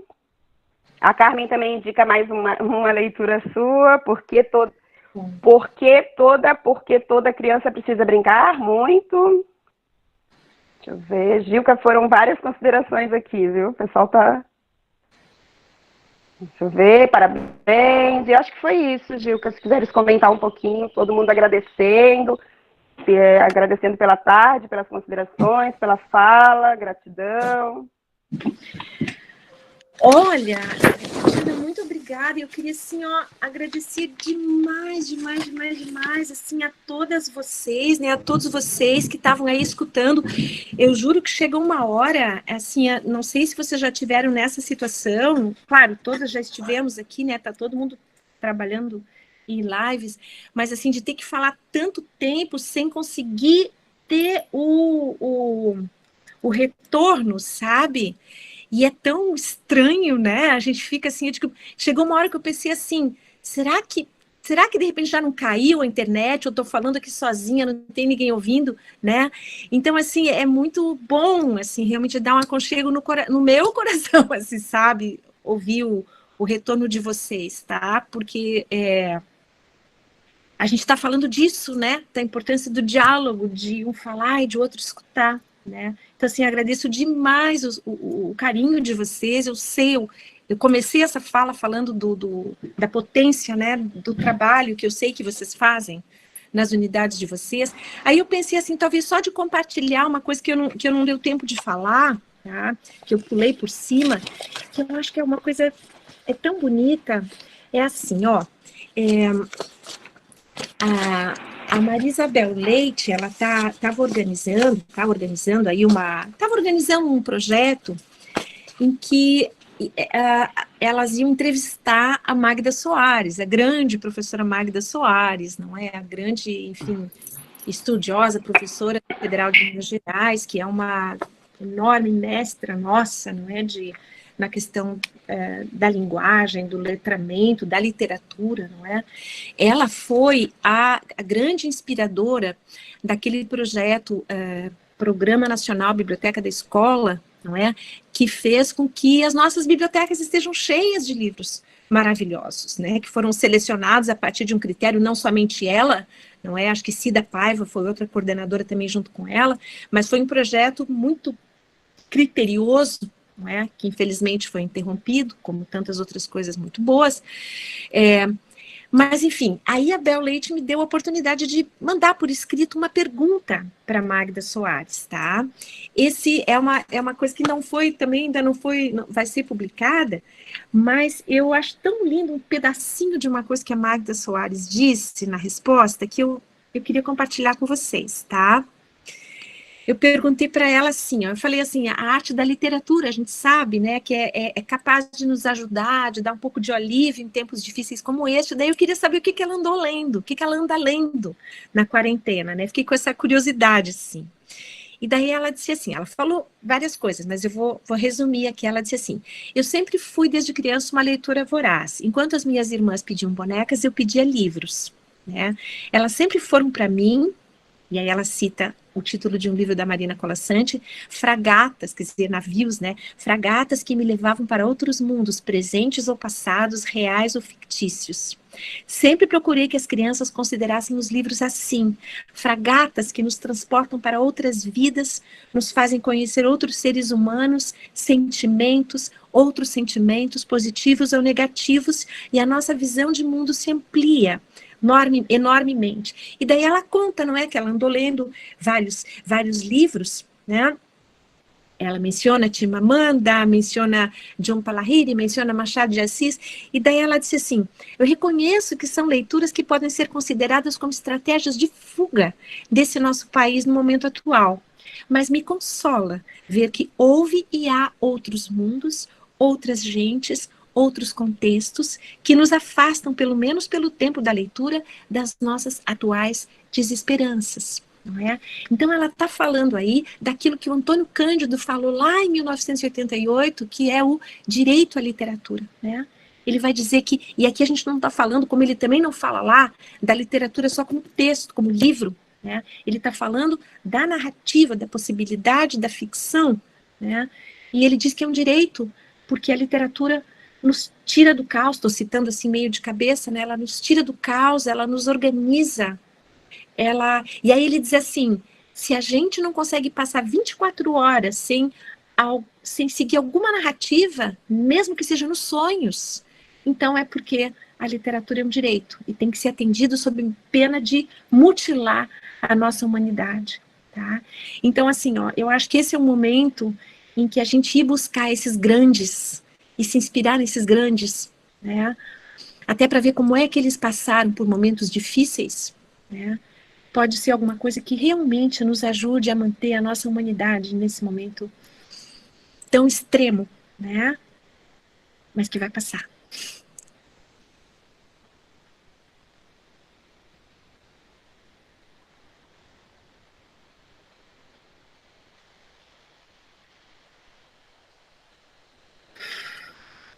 Vai passar sim, Gilka, vai passar. Vai passar os livros vão nos ajudar a entender um pouco o que a gente está passando, né? Eu fiz também a minha pesquisa foi sobre os livros do PNBE, né? E a importância, né, que era a importância que era esse programa, né? Infelizmente foi interrompido aí desde 2015, né? E depois ele foi extinto, né?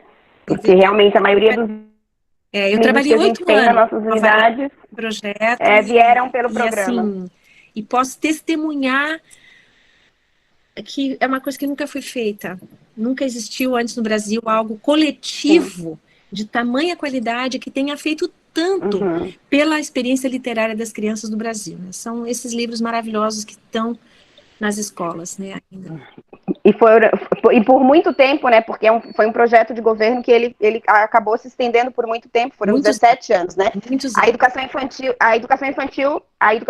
infelizmente, foi só a partir de 2008, né, que foi abastecida as escolas aí com os livros, mas de qualquer forma, a maioria dos livros que a gente tem, eu fiz a pesquisa em 3 unidades, né, a maioria dos livros que a gente tem nas nossas unidades vieram pelo programa. Pois é. É uma pena, né? Então, agora ele está extinto. Eu acho que isso é uma coisa que nos anima a gente a valorizar e a saber que os livros não aparecem assim por acaso, não é? Eles não caem de paraquedas.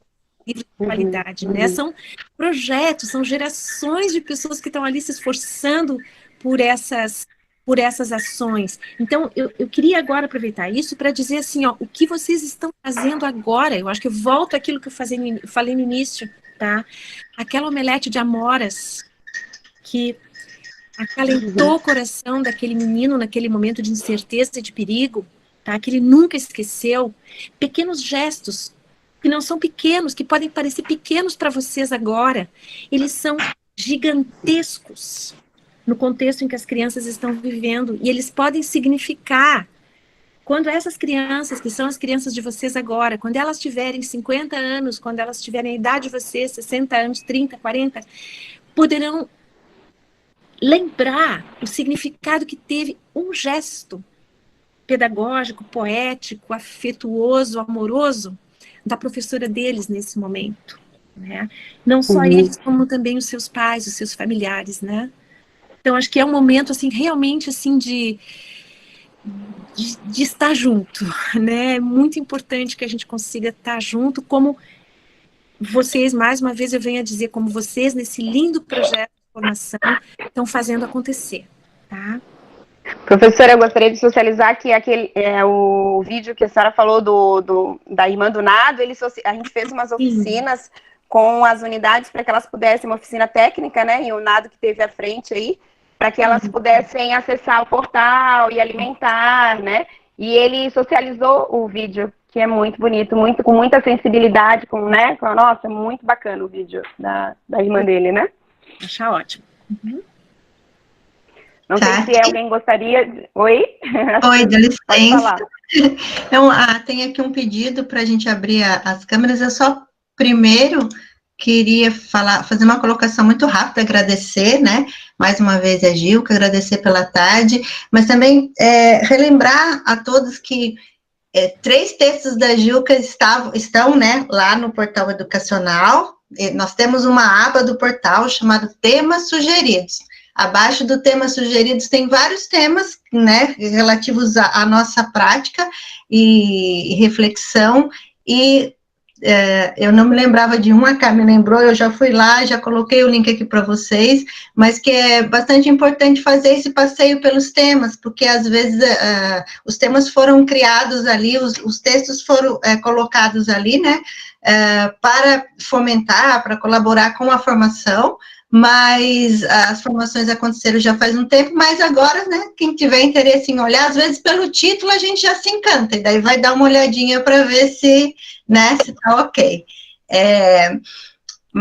Então, a gente tem um pedido aqui que é da Melissa. Câmeras para poder finalizar, né, para poder bater palmas, mas claro que a gente Simone, ainda tem um tempo, se alguém quiser fazer uma colocação, fazer uso do microfone, né, fiquem bastante à vontade. Oi, Tati. Então, a Melissa passou batido ali, a Melissa fez uma pergunta para a Gilca. Se a Gilca quis saber as leituras da grande Magda Soares, eu gostaria de saber o que a grande Gilca Girardello vem lendo para alcançar outros mundos. Oh, Melissa, que danada, né? Agora me pegou. A pergunta, assim, é que acho que está todo mundo lendo tanta coisa, né? Eu acho que, assim, o livro que eu mais... Porque é um tempo de muito trabalho também, estamos todos trabalhando muito, né? Mas, assim, eu acho que tem 2 livros que me pegaram, assim, né? Que são leituras um pouco evasivas, sabe, também, né, porque a gente está... Evasivas, que eu quero dizer, são fragatas, que levam a gente para outros lugares, né. E assim, os que eu estou me lembrando nesse momento, um que eu li, que eu gostei muito, foi dessa Jhumpa Lahiri, essa autora indiana, tá, que ela essa mesma que a Magda falou, por coincidência, é um livro, como eu chamo, acho que Em Outras Palavras, tá? É que ela é de família indiana, né, mas se criou na Inglaterra, nos Estados Unidos, acho que na Inglaterra, então, em língua inglesa, mas ela se apaixonou pela língua italiana e foi morar na Itália para aprender italiano, tá? E daí ela escreveu esse livro em italiano, com muito esforço, mas ela queria escrever em italiano. E daí, então, o livro tem de um lado é o italiano dela e do outro é a tradução em inglês. Então, é um livro que fala assim, sobre tradução intercultural e o esforço da gente, o quanto a linguagem, o quanto entrar na linguagem do outro é conseguir compreender melhor o outro. E o quanto é desafiador entrar na linguagem do outro. Pensando bem, eu acho que agora tem a ver também com a criança, né? Assim, dá para fazer uma ponte com a criança. E o outro livro que eu li também, que eu gostei bastante, assim, foi o livro da da Isabel Allende, que é um livro chamado Longa Pétala do Mar, que é um livro que ela conta, é uma ficção, mas é uma ficção histórica, bem pesquisada, mas é uma paixão, assim. Ela conta de uma família, um casal, que fugiu da Guerra Civil Espanhola e que e que entrou num navio que o grande poeta Pablo, meu Deus, o poeta, como é o nome, meu Deus, o poeta chileno, o grande poeta chileno, me ajuda alguém? Neruda. Neruda, isso, o grande Neruda, eu ia falar Pablo Picasso, imagina. O Neruda organizou, eu não sabia que ele tinha feito isso, organizou um barco, tá, com os amigos diplomatas dele, organizou um barco onde ele botou centenas de fugitivos da Guerra Civil Espanhola, não é porque a Espanha tinha sido dominada pelo nazismo, então pelo fascismo, né? E aí eles fugiram para o Chile. E daí esse casal, então, veio para o Chile. Depois, quando veio o golpe militar no Chile, eles fugiram para Venezuela e depois eles voltaram ao Chile. Mas é uma história de amor que se passa também em momentos de muita dramaticidade, sabe? E que eu acho que, então, assim, são essas histórias que acalentam a gente também, assim, para a gente se sentir mais próximo de pessoas de outras gerações e de outros lugares que passaram também por momentos difíceis e que conseguiram, pelas narrativas, né, manter a sua humanidade. Foram esses dois livros que eu me lembrei agora que eu li nesses últimos tempos. Ai, agradeço aí, Gilca. Esse primeiro livro e também um pouco do encontro que tu falaste desse segundo, nos faz lembrar agora que a gente tem tido muito recebido nas nossas unidades famílias imigrantes, crianças, né, que vêm de famílias imigrantes, né, haitianas, africanas, venezuelanas, né, e como a gente está vendo que essa questão da língua é um desafio para nós nesse momento, né. É verdade, é verdade. Então tá, pediram para a gente abrir as câmeras aqui. Tem uma pergunta aqui da Manuela, eu não entendi, não é exclusivo para a professora, né? Que ela pergunta se os livros, nesse momento, os professores podem retirar livros do FNDE ou A pergunta, tem uma professora aqui participando comigo e aí ela me questionou, porque os livros do FNDE são exclusivos para uso na unidade, né? E aí... Do PNBE. Do PNBE, tu queres dizer, né? São os livros enviados para as unidades específicas, para as turmas, enfim. A PNDE eu falei errado, Isso. desculpa. Não faz mal. O financiamento do FNDE. Vem do FNDE. E aí a nossa dúvida é se nesse momento, né, até para ampliação do nosso repertório, né, a Gilca trazendo aí para a gente tantas coisas, se os professores poderiam nesse momento retirar os livros da unidade e usarem em casa. Então, é um pouco delicado, né, Manuela, por conta desse trânsito, né, por conta dessa questão do vírus. A gente até teve um momento que a gente pensou nisso, mas o problema é o trânsito, né, de vocês terem que se deslocarem até a unidade, buscar, depois retornar, né, tem todo não sei se a Rose quer complementar, Rose? Oi, Tati. Não tem nenhuma proibição com relação a pegar os livros, porque é material que a gente utiliza, né? A preocupação que se tem é com relação ao trânsito do livro, que pode, né, nesse momento, o cuidado de contaminar e levar o vírus, né, e transitar, é um cuidado que se tem que ter, né? Talvez a gente possa combinar, de alguma forma, algum tipo de higiene, algum tipo de cuidado, para que possa ser pego, mas não há nenhuma proibição com relação a isso, tá? Eu acho que é a preocupação com relação ao cuidado na hora que a gente sai de casa, né? Eu acho que a gente precisa evitar isso. E o fato de a gente utilizar o livro, devolver o livro, porque daí ele pode ter contaminação cruzada, né? Como a saúde coloca. Uma preocupação, em tempos que o alto índice de contaminação do coronavírus, né, está em risco aí, iminente, todo cuidado é pouco, para que a gente possa preservar a nossa saúde também, né? Claro, obrigada.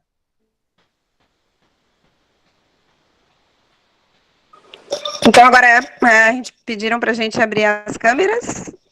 Que legal. E o pessoal queria promover uma salva de palmas a você, Gilca. E eu vou bater para vocês.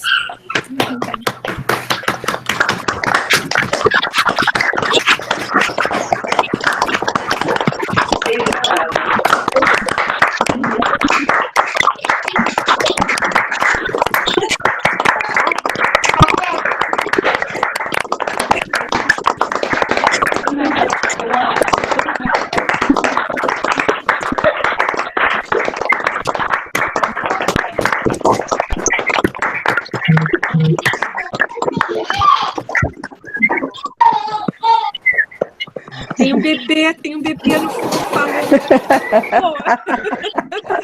Que ele nasceu, né? Acabou de ver. Se manifestando. Isso aí, bebê.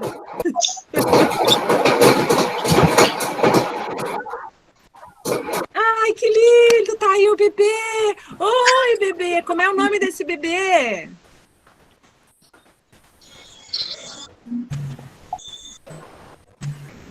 É Lucas? O Irá? Tá sem microfone, fechado dele. Luna!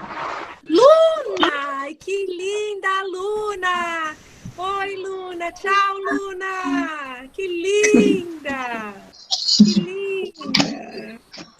Que linda! Ai, eu tô vendo umas carinhas conhecidas! Que delícia! Que amores! Ai, como é que eu faço para ver todo mundo aqui? Não sei!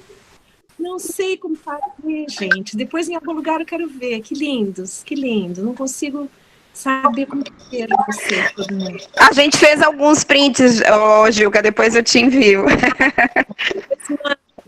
Manda então.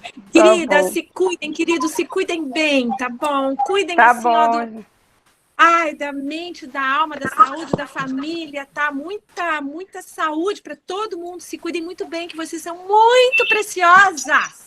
Yeah! Obrigada, viu, Gilca, pela tarde maravilhosa. Maravilhosa, viu? A Ana gostaria de falar um pouquinho. A Ana Regina, querida. Oi, Ana. Oi, Gilca.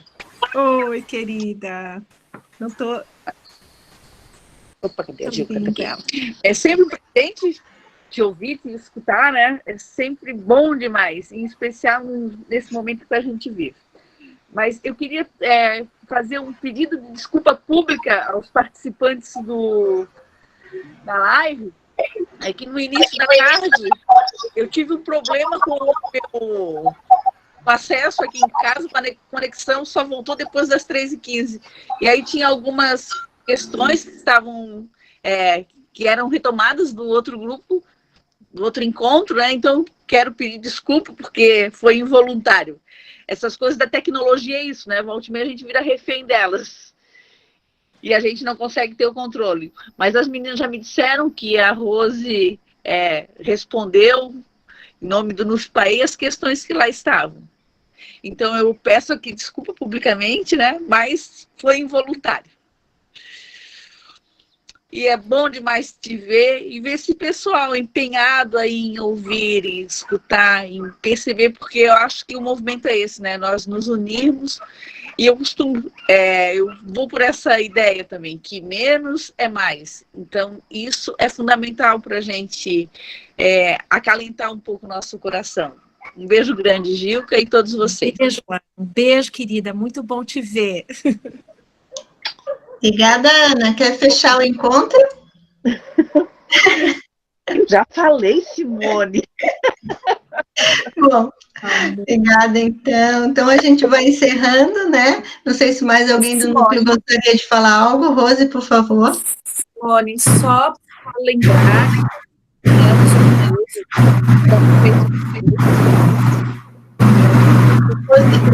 Vou só um pouquinho, nós não estamos te ouvindo, acho que é necessário que todos fechem o microfone, por favor, para que a gente consiga ouvir a Rose. Obrigada.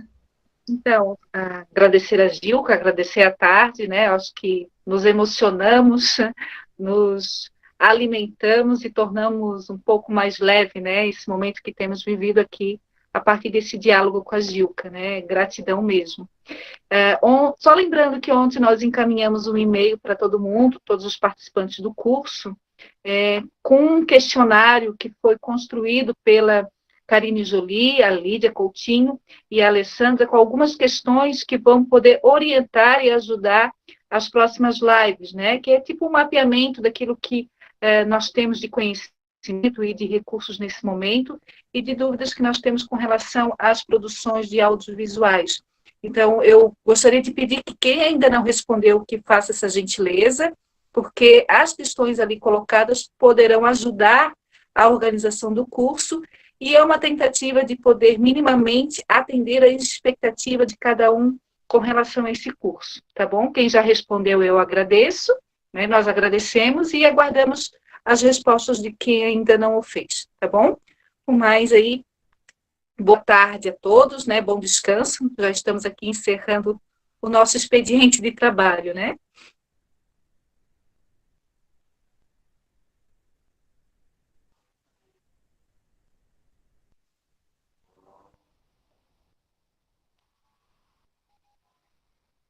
Até a próxima, então, sexta-feira, às 9 horas, com a live da Karine Jolie e com a Lídia Coutinho.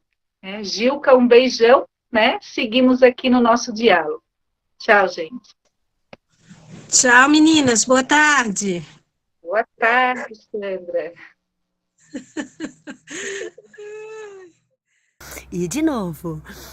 1, 2, 3 e yupi!